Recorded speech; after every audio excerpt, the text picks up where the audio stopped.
ይህ ዴይሊ ኒውስ ዜናን በትኩስ የምናቀርብበት ዕለታዊ የመረጃና የመዝናኛ ፕሮግራማችን ነው። በዕለቱ የተሰናዱ ከሀገር ውስጥና ከውጭ የተጠናቀሩ ዘገባዎችን ከዚህ እንደሚከተለው በቅደም ተከተል እናቀርባለን። አብራችሁን በመሆን ላይክ፣ ሼር እና ሰብስክራይብ በማድረግ አብሮነታችሁን ግለጹልን። አብራችሁን ቆዩ።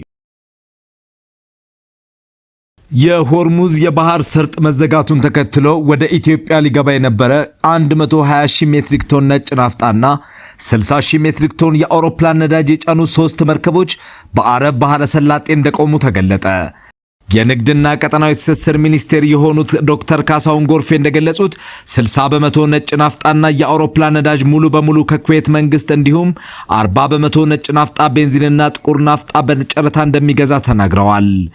በመንግስት ላይ የድጎማ ጫናውን ከ272 ቢሊዮን ብር በላይ ደርሷል ያሉት ዶክተር ካሳሁን መንግስት በ1 ሊትር ነጭ ናፍጣ ላይ 71 ብር እንዲሁም በቤንዚን ላይ 32 ብር እየደጎመ መሆኑን ገልጸዋል።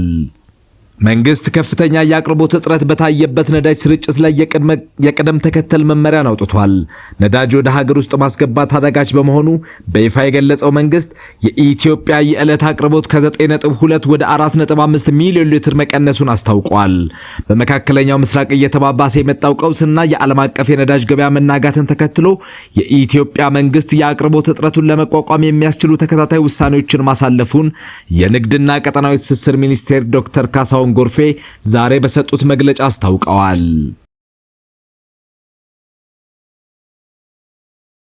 በእስራኤል በአሜሪካና በኢራን መካከል እየተካሄደ ያለው ጦርነት 35ኛ ቀኑን በያዘበት በዚህ ወቅት የእስራኤል ጠቅላይ ሚኒስትር ቤንያሚን ኔታንያሁ የአገራቸው ጦር በወሰደው የአየር ጥቃት የኢራንን የብረት ማምረት አቅም 70 በመቶ ማውደሙን ገልጸዋል። ይህ እርምጃ የኢራን አብዮታዊ ዘብ IRGC የሚያገኘውን የገንዘብና የወታደራዊ ግብአት ምንጭ በእጅጉ እንደሚያዳክመውም ተገልጿል።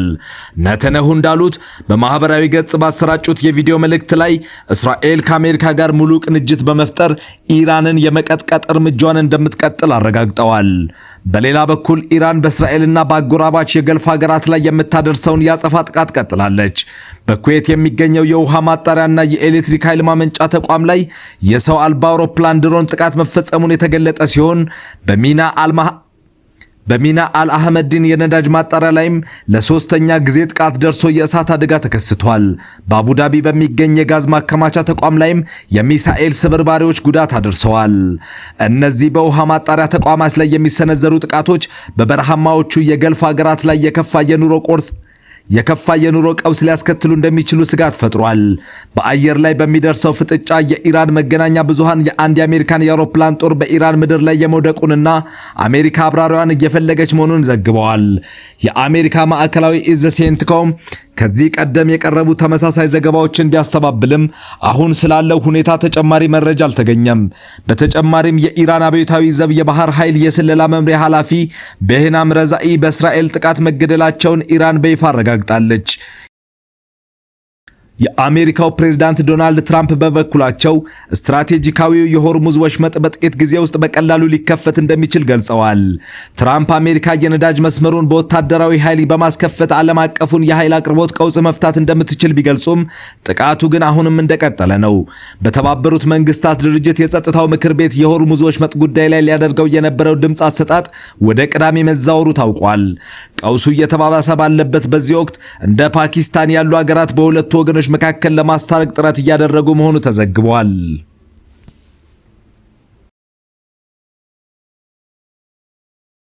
አሜሪካንና እስራኤል በጋራ በኢራን ላይ የከፈቱትን ጦርነት አጠናክረው እንደሚቀጥሉ ዶናልድ ጄ ትራምፕ አስታወቁ።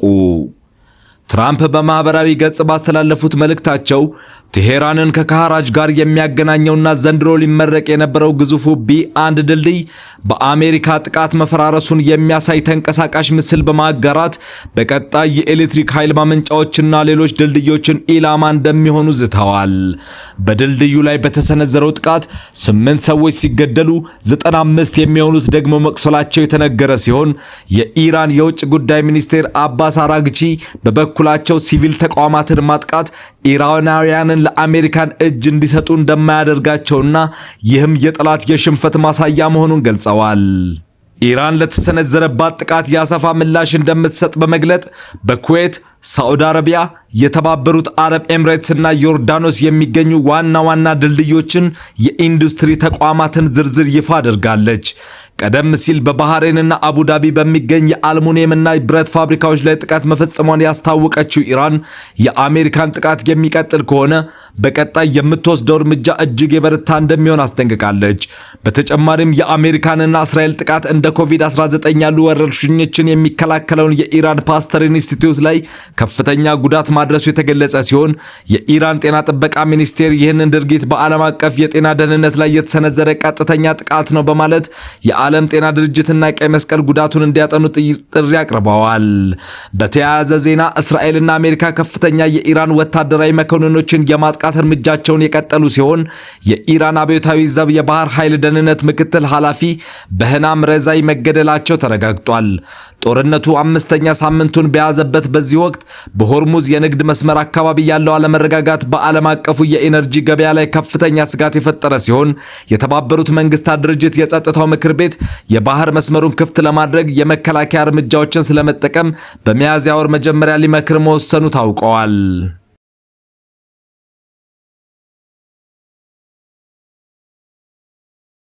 ለሆርሙዝ መዘጋት ተጠያቂዎቹ አሜሪካና እስራኤል ናቸው ስትል ቻይና አስታወቀች።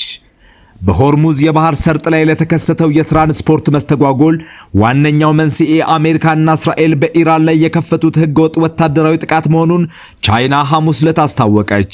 የቻይና የውጭ ጉዳይ ሚኒስቴር ቃል አቀባይ ማኦኒንግ ለጋዜጠኞች እንደገለጹት ዓለም አቀፍ የመርከብ ጉዞ ደህንነቱ የተጠበቀ እንዲሆን ውጥረቱ በአስቸኳይ መርገብ አለበት ብለዋል።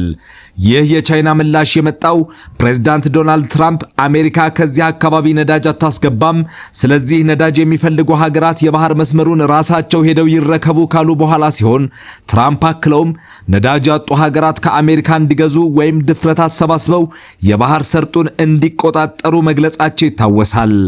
አሜሪካና እስራኤል በኢራን ላይ በሰነዘሩት ጥቃት የቀድሞ የበላይ መሪ አሊ ካሚኒን ጨምሮ ከ1340 በላይ ሰዎች መገደላቸውን ተከትሎ ኢራን በወሰደችው የአጸፋ እርምጃ የሆርሙዝ የባህር ሰርጥን ሙሉ በሙሉ በቁጥጥሯ ስር አውላለች።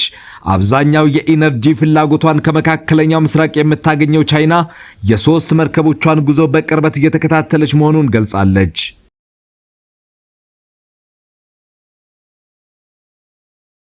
ውድ አድማጮቻችን አሁን ደግሞ ወደ ድንቅ ዜናዎች አልፈናል። እጆቼን ቆርጣችሁ ገላግሉኝ ሲል የዓለማችን አነጋጋሪው የዛፍ ሰው አሳዛኝ ገጠመኝን እናገኛለን።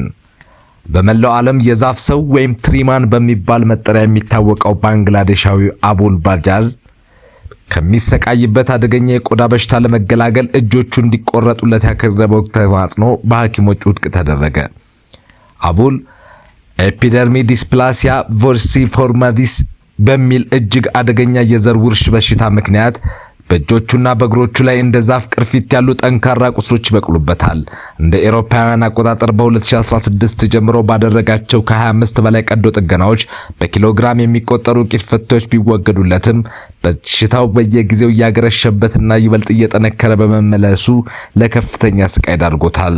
በደረሰበት የማይቋቋመው ህመም ምክንያት በ2019 ዓ.ም መተኛት አልቻልኩም፣ እባካችሁ እጆቼን ቆርጣችሁ ጣሉልኝና ከዚህ ስቃይ ገላግሉኝ ሲል በለቅሶ ተማጽኖ ነበር።